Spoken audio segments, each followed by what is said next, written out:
तुझा आणि स्वप्नील जोशीचा एक छान व्हिडिओ आता आला Yeah. ज्याच्यात तुझा सिनेमा हार्दिक शुभेच्छा आणि स्वप्नील जोशीचा जिलबी या दोघांचं तुम्ही प्रमोशन केलं ते क्रॉस प्रमोशन आम्हाला पाहायला मिळालं. करेक्ट. तर हे तुम्ही एकत्र बसूनच ठरवलं का आणि याबद्दल काय सांगशील? नाही हे आवर्जून आम्ही बसून ठरवलं. स्वप्नील दादा is a very kind hearted soul आणि त्या माणसाबद्दल मला खूप आदर आहे. एवढा स्टार असून सुद्धा तो अजूनही त्या डेडिकेशननी काम करतो आणि ऑफकोर्स आमचा बॉन्ड खूप वेगळा आहे बिकॉज यु नो खूप वर्षांपासून ओळखतो आणि it's a very brotherly bond between us. तो आम्हाला यु नो सेम इंटेन्शन आहे की मराठी फिल्म्स जर आपणच प्रमोट नाही केले तर काय होईल. प्रॉब्लेम असा आहे की जॉग्राफिकली बॉलिवूड मुंबईत आहे. साऊथ इंडियन फिल्म्सनी आता खूप डॉमिनेट करायला सुरू केलंय आणि मराठी इंडस्ट्रीला महाराष्ट्रामध्येच काही किंमत उरली नाहीये असा माझा समज आहे.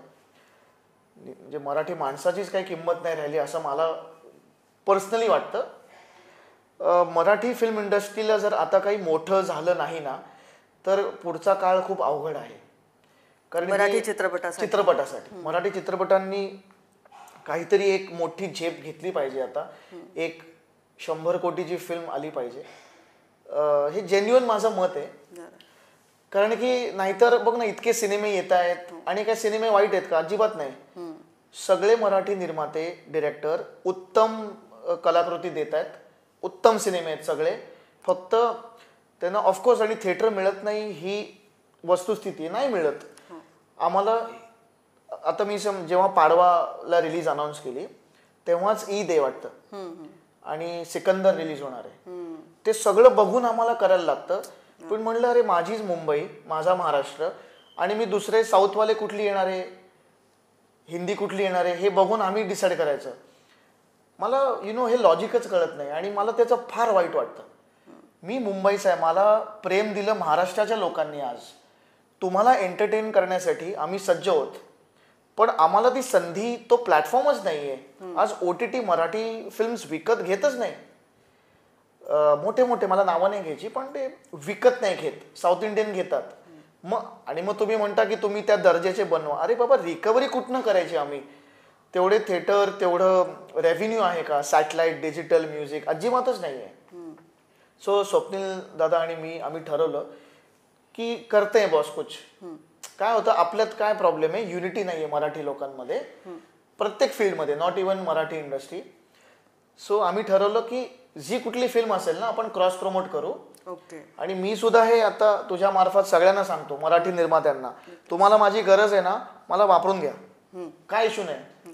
मी प्रत्येक मराठी फिल्मची रील करीन पण माझी मराठी फिल्म प्रमोट झाली पाहिजे. माझी म्हणजे आपली मराठी फिल्म प्रमोट झाली पाहिजे. नाही खरंच हा खूप मोठा विचार आहे. कारण मला असं वाटतं की म्हणजे एक तर थिएटर मिळण्याचा एक वेगळा झगडा त्यानंतर प्रेक्षक त्या थिएटरमध्ये येण्यासाठी जे अर्थात आपण सगळेच प्रयत्न करत असतो. आम्ही पत्रकार म्हणून तुम्ही कलाकार म्हणून पण कुठेतरी ती दरी वाढत चालली आहे आणि म्हणून असं वाटतं की हे जे अर्थातच आणि मला असं वाटतं की म्हणून हे तुम्ही जे एकत्र येणं म्हणताय हे खूप महत्वाचं आहे. तर तसा काय विचार झाला होता काय बोलणं झालं होतं तुमच्यात थोडंसं त्याबद्दल अजून डिटेल? की आपण एकमेकांच्या फिल्म्स प्रमोट नाही केल्या तर पुढचा काळ अवघड आहे. आणि दादा is of the same page. Prasad दादा is of the same thought. So I think एकत्र येणं गरजेचं आहे. आणि मला प्रॉब्लेम हा आहे ना की अरे फिल्म इंडस्ट्री मराठी माणसाने सुरू केली आहे आणि आता हे जे म्हणजे मला आता जोक मला मी अगं डिप्लोमॅटिक नाही बोलू शकत. स्पष्ट बोलायला की आता काय कुठेतरी एक वाद मी कुठेतरी व्हिडिओ पाहिला की ते टेलिव्हिजनवर काहीतरी तेलगू याचं चाललं होतं. ते बोलले की त्याचं नाव विसरलो मी. इरिलेव्हंट माणूस येतो पण तो बोनी कपूरजींना बनत होता की तुम्हाला साऊथ इंडियन फिल्म्सनी शिकवलं बॉलिवूडवाल्यांना की फिल्म्स कशा बँड्रा आणि जुहूच्या बाहेर बनतात रूटेड कशा बनतात. त्याला मी रिप्लाय केला. मी म्हणलं भाई मराठी माणसाने फिल्म इंडस्ट्री सुरू केलेली आहे आमच्या माणसाने. तुम्ही आम्हाला शिकवणार येऊन पण त्यांची एकी खूप आहे. साऊथ इंडियन लोक खूप एक आहेत. एकमेकांच्या फिल्म्स प्रमोट करतात.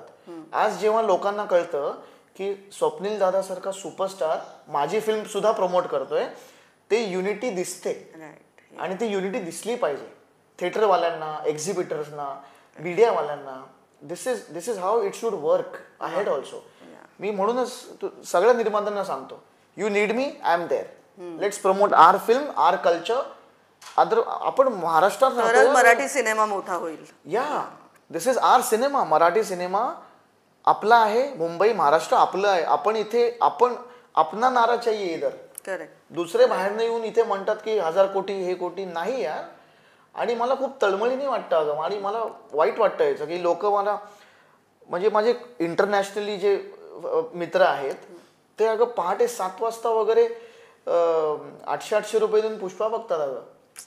मी म्हणलं यार ही क्रेज इथे का नाहीये, मराठी फिल्म्ससाठी का नाहीये? आणि कॉन्टेंट किती जबरदस्त आहे आपला. आपल्याही दर्जेदार फिल्म. काय ऍक्टर्स आहेत. तू you name it Nilima, you know what actors, what writers, what directors.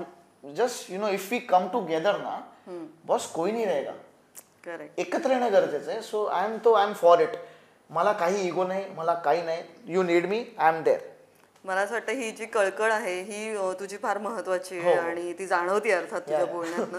पण याचा खरंच फायदा व्हायला हवा आणि जास्तीत जास्त कलाकारांनी एकत्र येऊन हा विचार केला पाहिजे असं मला वाटतं. मला आठवतं जेव्हा सैराट आला होता तेव्हाही असाच अनेक कलाकारांनी एकत्र बऱ्याच रील्स वगैरे केल्या होत्या. तेव्हा तर रील्सचा एवढा सिलसिला पण नव्हता, पण बऱ्याच जणांनी ते एकत्र प्रमोशन केलं होतं थोडंसं. मला असं वाटतं हा पायंडा पुन्हा घातला तर आय होप नाही खरंच हा एक स्तुत्य विचार आहे आणि नक्कीच याचा जास्तीत जास्त प्रसार होऊ दे आणि लोकांपर्यंत ते पोहोचू दे यासाठी शुभेच्छा. थँक्यू.